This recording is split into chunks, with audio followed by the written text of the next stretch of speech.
In the mid-70s, Peter Sutcliffe led a reign of terror and fear across the north of England. The press dubbed him the Yorkshire Ripper. Today we're going to look at what happened in April 1979 when the Ripper moved away from his usual hunting grounds and found his 10th victim here in Halifax.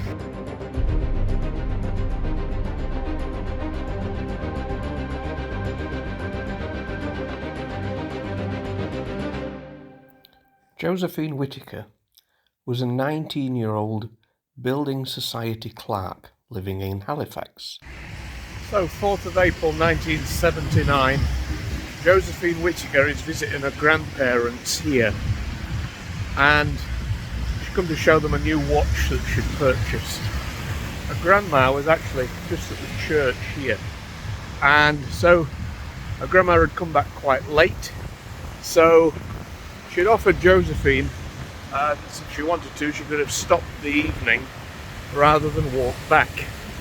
But Josephine decided she had work the next day and she didn't have her contact lenses, so she decided to walk home. So at 11:40 p.m. on the 4th of April, Josephine left her grandparents and set off up the hill to get back to her house, Ivy Street, at the top end of Savile Park. Now, although it's not a particularly long distance, it is all uphill. It can roughly take about 15 to 20 minutes at a good pace. So what we're going to do is we're going to head up that direction.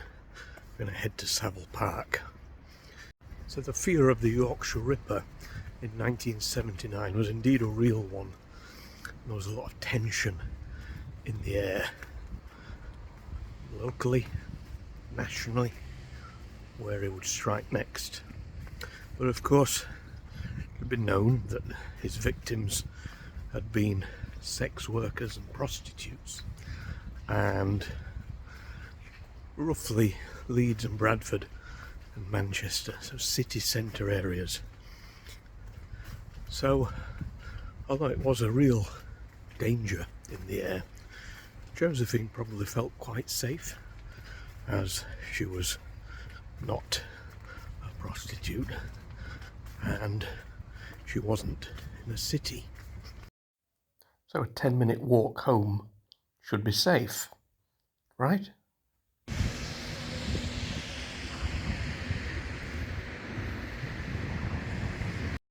There's been an increase in the number of police presences in Bradford, in Leeds and Manchester at their red light districts. So for fear of being captured there, the Ripper had made his net wider. So that's why on the 4th of April he sets off, after having a drink with a friend in a pub, in a different direction, and he drives round the streets here of Savile Park. And as he drives around, he can see dog walkers, but he can also see, coming up from the road there, a lone female, Josephine Whitaker. Sutcliffe stopped the car and sprinted to catch up with Josephine, even engaged in conversation and started walking with her. At this point, we'd reached the road here, where you can see all the cars, and Josephine said to him that she was going to take the shortcut across the park to get to her house.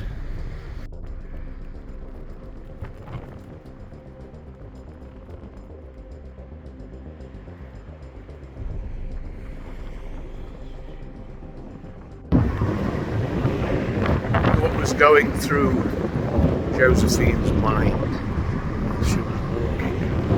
The Ripper. She wouldn't have known it was the Ripper, of course. But 11:40 at night,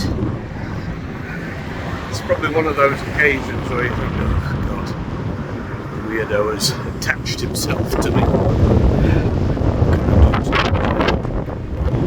Those experiences happen.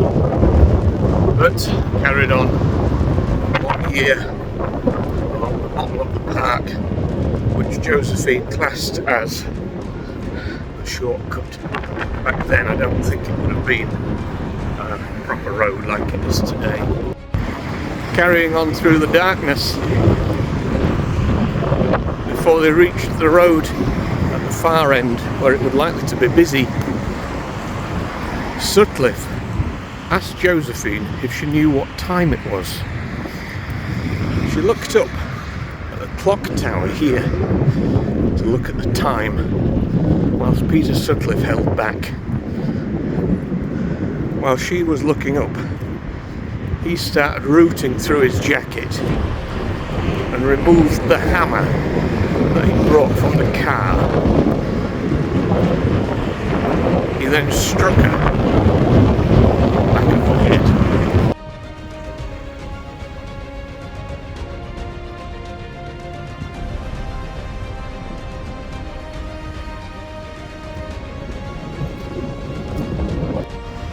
To Sutcliffe's horror, Josephine let out a loud moan as she collapsed to the floor and continued to moan. Horror due to the fact that there were people in the vicinity walking past with dogs. So he dragged her into the park, further into the darkness. And there he took out the screwdriver he brought from the car and stabbed her 21 times in the chest, 6 in the leg, and then 1 screwdriver stabbed into her vagina.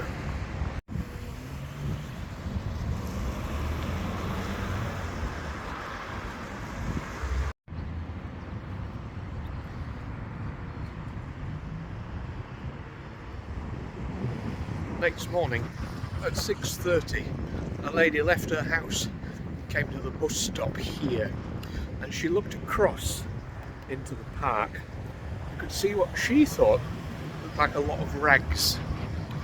So she had time, she decided to come across and investigate. And as she got nearer, she could tell that there were a pair of shoes on the ground. And as she got closer, she found the body of Josephine. The police diverted the bus route and the area was cordoned off. A number of photographs were taken at the scene. And with quick warning, the photos do show the body. I apologise in advance for any distress that might cause.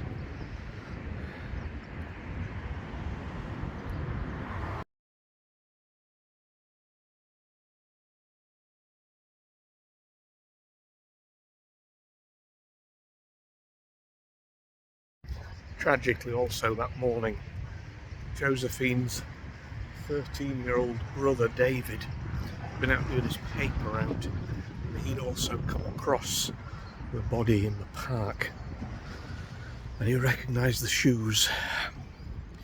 He rushed home in fear, went straight to Josephine's room, saw that she wasn't at home. The park is just there. Josephine was heading just up here. She was merely 300 yards from her home.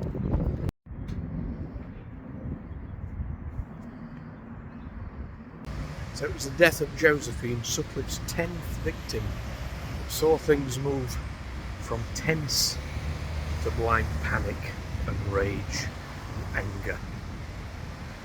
Because now it became obvious Sutcliffe was not just working in the cities, he was not just killing prostitutes. There was no woman in the north of England safe.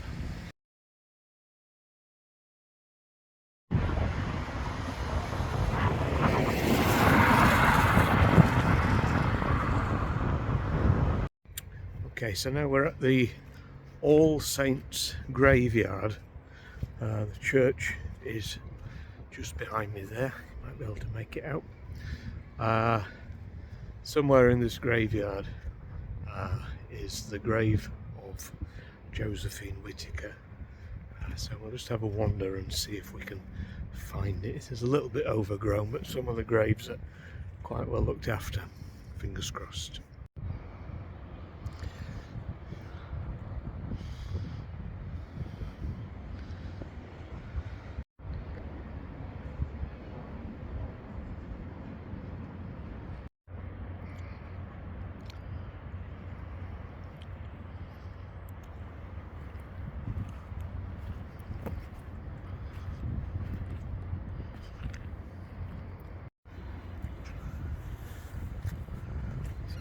Might have found it, yes.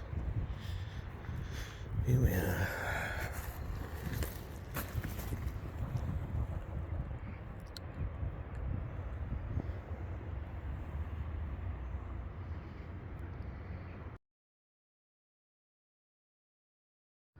Okay, so there we go. That is the final resting place of Josephine Whitaker.